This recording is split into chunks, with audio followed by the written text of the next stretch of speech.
So with the Court of Owls being one of the heavy favorites for an antagonist in the Batman Part 2, I just wanted to go over some of the history involved in the creation of the Court of Owls, in addition to some of their adaptations over the years and just the overall framework of the group itself, as well as taking a little bit of a look into what their inclusion could look like for their live action movie debut. So the Court of Owls really haven't been around too much in terms of their inclusion in the comics, as they were first introduced in 2011, which would make them one of the youngest Batman villains overall. And I think why this is really interesting, even though you have a number of villains or new antagonists thrown in here and there, really, the Court of Owls have grown to be one of the most intriguing Batman villains in comparison to long-standing villains. And in their 2011 introduction, this was all part of the New 52 continuity reboot of the Batman comics, and the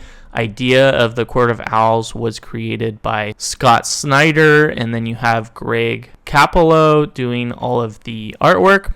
And I really think it is an interesting thought process into what went into the Court of Owls creation, because we have Scott Snyder being in charge of this new reboot, and his thinking was that he really wanted something different than the traditional one-person villain that Batman has engaged with for quite some time in Gotham. And in terms of inventing villains, I think he really took it to a new dimension with this elite group in comparison to just one person. And this is a really fresh take in that aspect, although you maybe have to look to the League of Assassins as being kind of similar in theory to this idea. And in terms of a live action movie, probably the Batman Begins version of Ra's al Ghul with the League of Assassins is probably the closest thing we've gotten to a group dynamic in the big screen in terms of an antagonist. But I think the Court of Owls is much more unique and much more uniquely framed than the League of Assassins, as the League of Assassins probably isn't as intellectually advanced as the Court of Owls, even though they have their own philosophies. And specifically for Snyder, what really inspired the idea of the Court of Owls was from his own personal experience. And he said that while he originally grew up in New York and then moved away for a few years, after he returned back after 5 years and just really saw a lot of the dynamics that he was familiar with before he left completely change, he almost thought it was a little startling to go back to basically his hometown and just really not know what it's like anymore.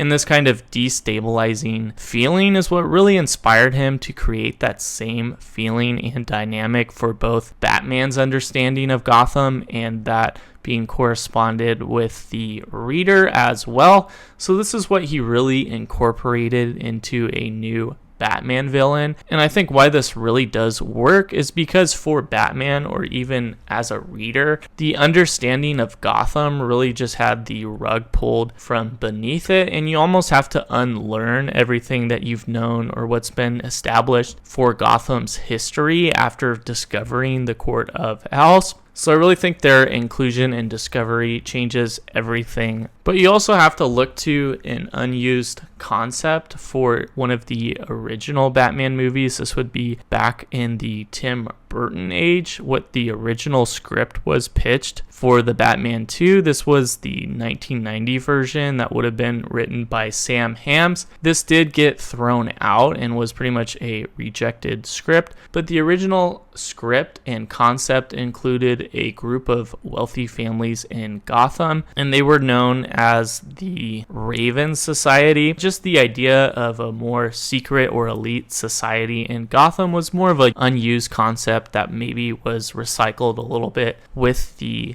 introduction of the court by Scott Snyder.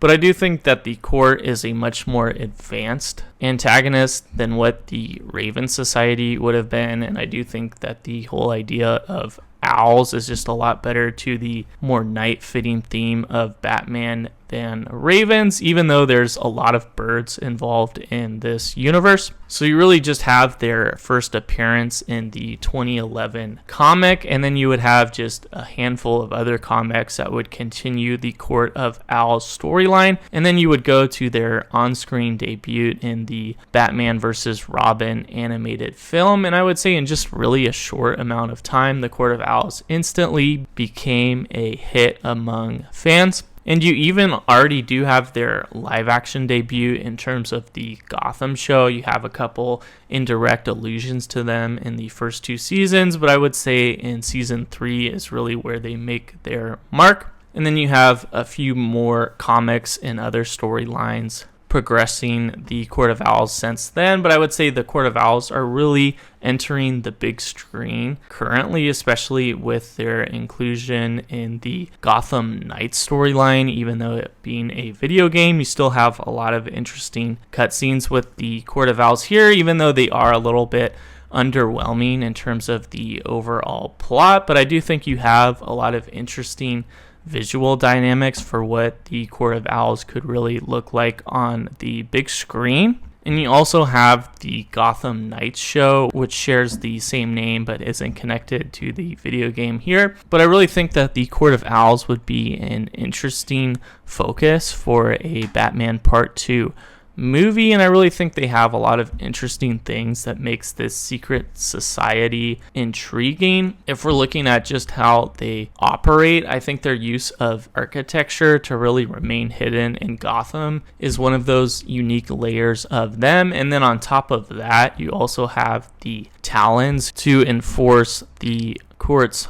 policy. So I think the Talons could really be an interesting layer to a film here, and I think a lead Talon like what we've gotten with the previous storylines could be a really interesting physical clash to Batman. But even though the Court of Owls have pretty much been pretty new in the Batman universe in terms of their story now, you do have the Court of Owls pretty much existing for the entire length of Gotham in a fictional sense, and even beyond that. And you even have some interesting connections to the Bat family in some of these different versions here and different storylines. You have, for instance, Nightwing's great-grandfather, William Cobb, usually being the lead Talon for the court. You have a few instances of the Penguin's mother even being a member. And also, since we do have Haley's Circus being where they usually want to recruit their Talons from, just from their acrobatic abilities, you even have a few instances where Dick Grayson was almost recruited to become a Talon as well. And you have that same kind of storyline reinvented with Damian Wayne in the animated movie. And you even have one of the Talons even claiming to be Batman's brother, but I don't really think that's been confirmed or anything like that. And I think why the court would be really interesting to see in this universe that Matt Reeves is continually progressing is that they would be pretty easy to adapt into a grounded universe just in terms of their nature. They don't have anything super physical in terms of supernatural powers or a really unique look that might be hard to portray in live action. The only thing I think would be a little bit more far-fetched is you have some of the storylines including more science fiction versions of the Talons, kind of with them being clones or some sort of almost zombie-like figures that they've preserved. I think some of that really would have to be thrown out to kind of fit in with the tone that Matt Reeves has set, but I don't think it would be too hard to really replace that in terms of the Talons themselves. And I think why you most likely haven't gotten them in terms of a live action movie is just from them being so new in terms of their overall creation. But I don't think it would be very difficult to also just tie them into the specific story of where we're at in this universe.